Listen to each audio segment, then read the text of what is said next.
वैष्णव जन तो तेने कहिए जे पीड़ पराई जाने रे।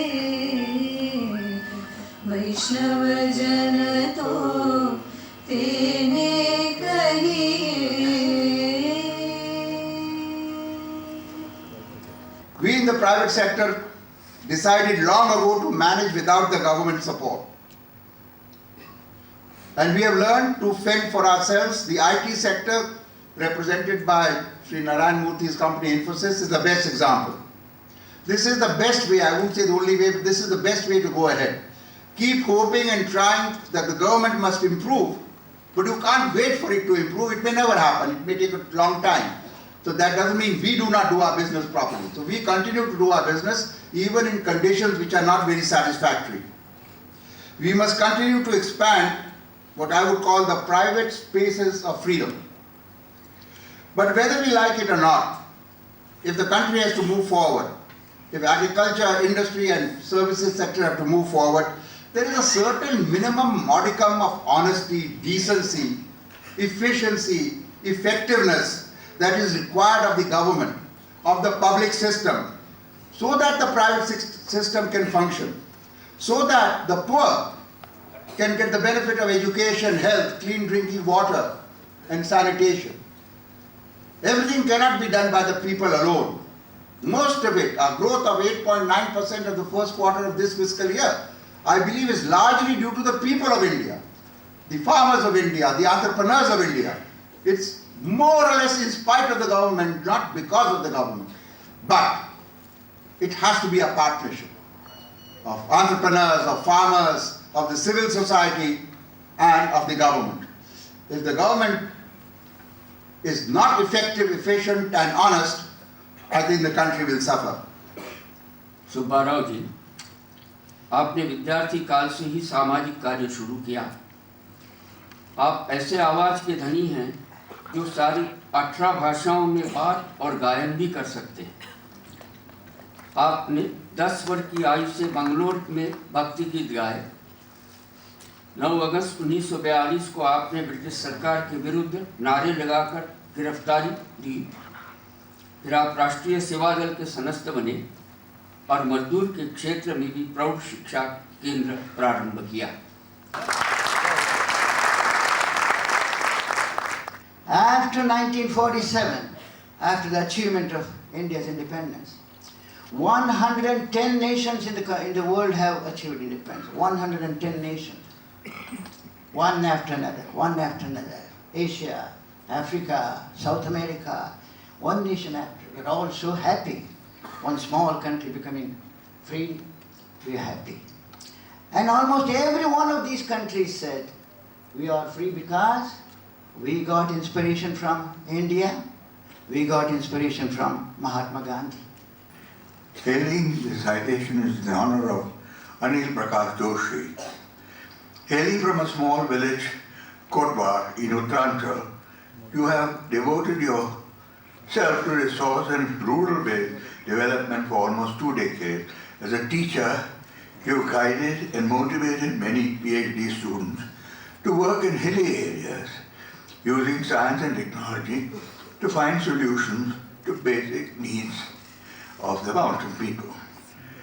You quit your comfortable job as a reader in the Government PG College and committed yourself entirely to research and development work.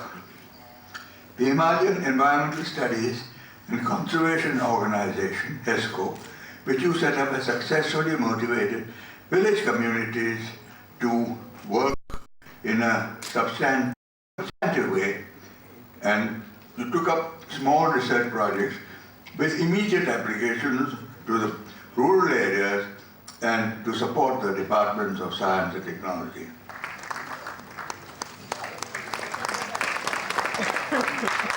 मैं और मेरे साथियों का सोचना है, पहाड़ का सोचना है कि वो देश, वो राज्य, वो गांव जो अपने भोजन, भाषा और वेशभूषा को त्यागता है, उसका पतन होता है। और विज्ञान इन तीनों से ही मिला हुआ है। विज्ञान इन तीनों से अलग नहीं है और यही दुर्भाग्य है कि एक ऐसी पहचान हम अपने गांव के नहीं बना पाए। Dr. Rani Bang, with her husband Dr. Abhay Bang, left a flourishing medical practice in the United States and returned to India to devote all their time, all their energy and all their resources to work for the weaker sections of society. After careful thought, they decided to work for the uplift of the desperately poor tribals in the Gadchiroli region of Maharashtra, perhaps the most difficult and backward area of the state. Soon, Dr. Rani Bang, with her husband's active support, established an institution named SEARCH, or a Society for Education, Action, Research and Community Health.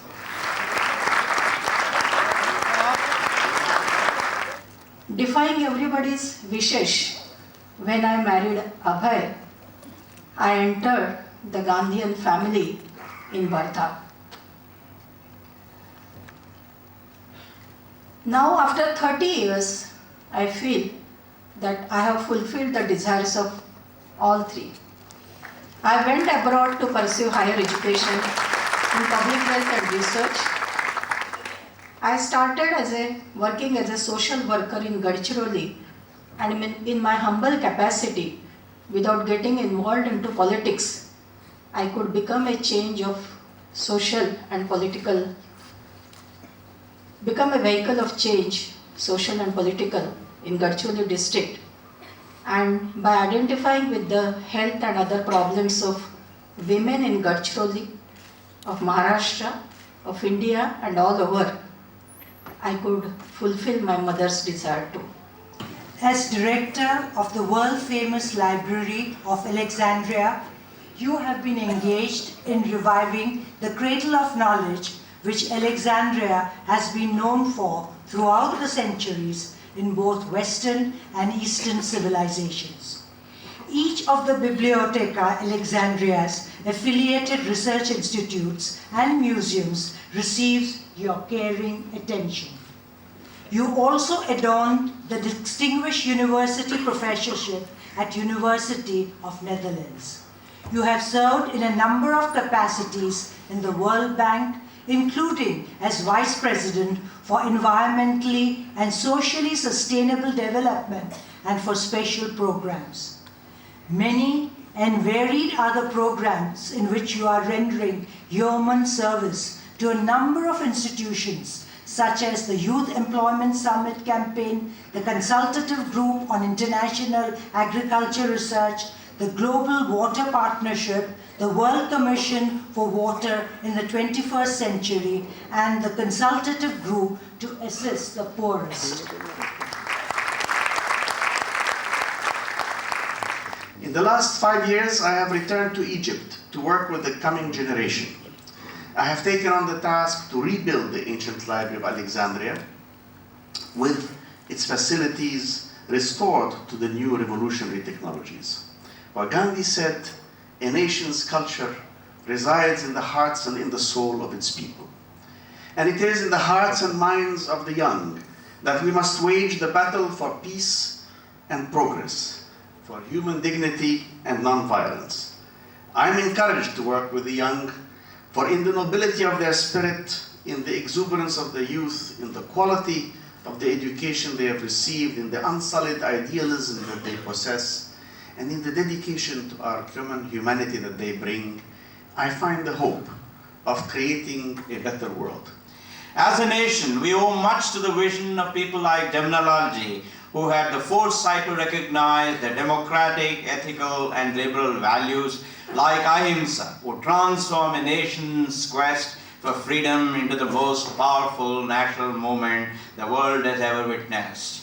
I find the awards as means towards addressing the most important challenge we face today. That is the challenge of building an equitable society in an environment of inclusive globalization. These awards would serve as an intense source of inspiration not only for the people who are conferred with the awards, but also for others who get to know the relevance of their commitment. Today, I'd like to speak about the importance of philanthropy by private sector in building an equitable society and the relevance of acknowledging people who reach out to the less fortunate by exercising leadership in social causes. Respected awardees, we look upon you and Mr. Narayan Murthy as dream merchants who quietly, without fanfare or noise, trade a brighter future for a gloomy present for our less fortunate brothers and sisters.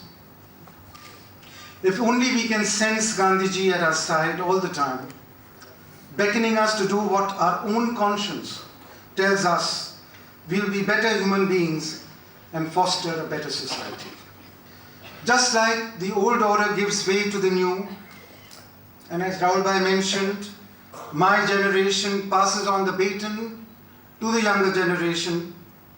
We look forward to the young Indians, as were described by all the four awardees, to be inspired by the example of the awardees, to make India find a place in the Committee of Developed Nations and carve out India of our dreams. Thank you.